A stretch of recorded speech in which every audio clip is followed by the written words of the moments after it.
Itong, ayuda para sa kapos ang sweldo program ni, Speaker Romualdez, parang walang malinaw, hindi lang pala parang, wala po siyang malinaw na pag-aaral at paghahanda kung paano i-implement yung project na 'to. So, ano natin, husgahan na natin.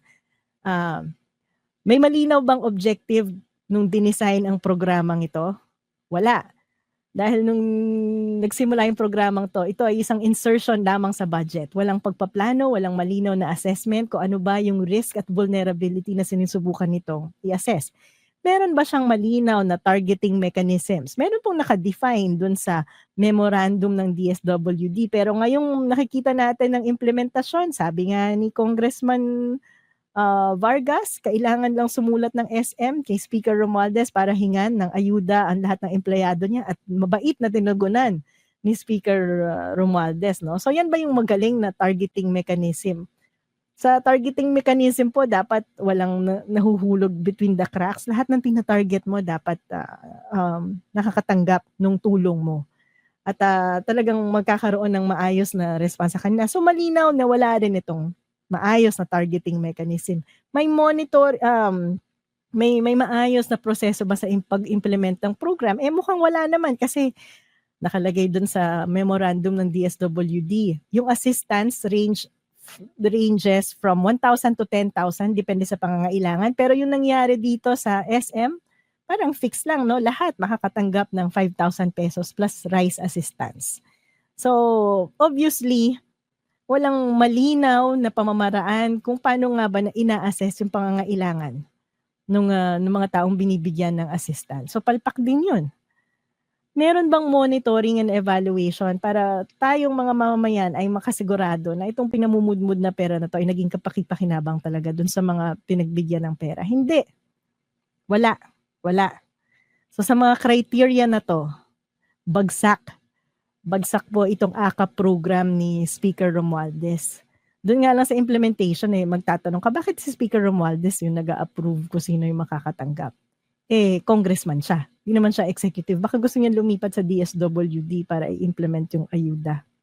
So yung AKAP program ni Speaker Romualdez ay isang fake na social protection program po yan. Batay dun sa criteria na dinefine ko kung mag-evaluate tayo ng ano ba ang matinong social protection program.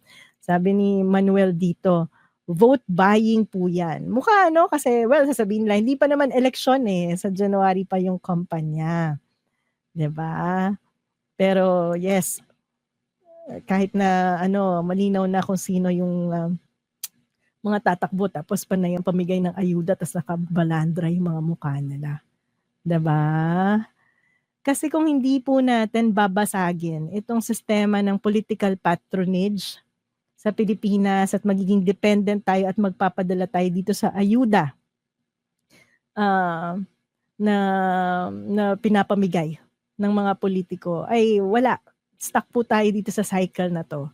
Talagang wala po, pupulutin talaga ang Pilipinas sa kangkungan. At saka sana marinig ni Speaker Romualdez, dami-dami kong suggestion kung paano magkaroon ng dagdag na trabaho sa Pilipinas. Yung mining sector. Speaker Romualdez, business mo yan kung totoong para ka sa bayan. Siguraduhin natin na makakatulong yung pagmimina mo sa manufacturing, di ba? Tsaka dami-dami ng kinikita ng mga miners sa Pilipinas, taas-taas na ng profit niya sa taas ng presyo ng minerals ngayon. Bayad naman kayo ng dagdag na tax, wag yung binababa yung tax. No, para kayo sa bayan, magbayad kayo ng dagdag na tax. Nung huling nag-attend ako ng mga hearing dyan sa House of Representatives, imbes na itaas niyo yung tax sa mining, binababa niyo pa yung royalty, 5% na nga yung binabayaran niyo sa mga mineral reservations. Gusto mo pang ibaba sa 3%? Naman! Konting kahihiyan ba? Konting kahihiyan. No? Tawag dyan, conflict of interest Kasi business mo, tapos nakikinabang sa mga polisiya na ini-implement mo. So yung mga nakatanggap po ng AKAP program wag po kayong nagpapadala. Dahil sa panandali ang benepisyo na nakukuha nyo sa gobyerno, ang kapalit niyan ay habang buhay na pagbabayad ng tax para bayaran ang mga inutang para i-dole out sa inyo. Yan po ang totoong kwento ng kahirapan sa Pilipinas. Ito, itong next, masaya din to. Ayan, papaubaya ko na sa'yo yan. Sabi ko nga sa Mga ano, Gio, mainit-init ito pa yung sa'yo yan this week. itong Congress na to, yung naging very progressive. Sarcastic po ako Very progressive kasi ang mga party lists are very powerful. Diba? Pero mga party list ang chair ng APRO, party list ang chair ng finance. So ito po yung party list ng finance ngayon, accounts, committee on accounts sa House of Representatives.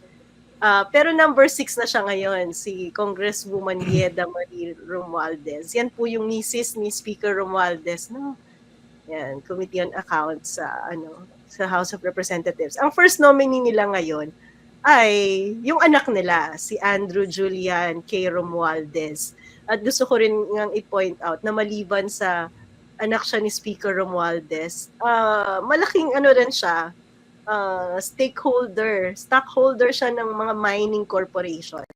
Sa kanya nakapangalan Kaya pinupush ko yung beneficial ownership disclosure. Kasi minsan po, kahit yung pangalan na yan yung nakadisclose sa mga papel ng kumpanya, hindi ibig sabihin sila yung totoong nagbe-benepisyo.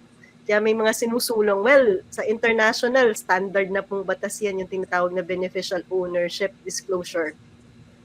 Na dinidisclose ko sino ba talaga yung mga tunay na may-ari ng kumpanya para naiiwasan natin na yung mga pamilya katulad ng pamilya ni Bongo na nakapakinabang sa mga procurement ng Davao City contract at yung mga nakinabang na si Zaldico, na congressman na nun, pero nagbibid pa rin sa contract ng DepEd. Diba? Tapos yung sinatong Justice Secretary na may kumpanya ng mga security guards na contractor din sa gobyerno. Solgen. Baka sa Solgen. Yeah, Solgen pala. Sorry, DOJ. Solgen. Diba? So, yan yung mga example ng batas na dapat sinusulong kasi global standard na yan ng good governance. Pero kita nyo naman kung ba't hindi sumusulong-sulong sa Pilipinas yung mga ganyang klaseng batas. Kasi yung babatas nyo, hindi nila di-disclose kung ano yung mga pag-aari nilang business. Kasi nga sabi natin, hindi mo malaman sa chicken and egg na to, businessman ba sila bago sila naging congressman or congressman sila bago sila naging businessman o contractor. So yan pong anak ni Speaker Romualdez, yung number 1 nominee ngayon ng Tingog ay minor din siya. Actually, yung mga very interesting din dito, 'di ba, yung nilalagyan ng regional flavor yung pangalan ng party list. Pero pag tiningnan niyo kung sino yung mga nominees, mga miyembro ng dynasty nung rehiyon, no? Kaya we have to be very careful minsan kasi nandadala tayo sa ating pagiging pag-identify sa region natin. But we have to be careful kasi minsan packaging lang siya.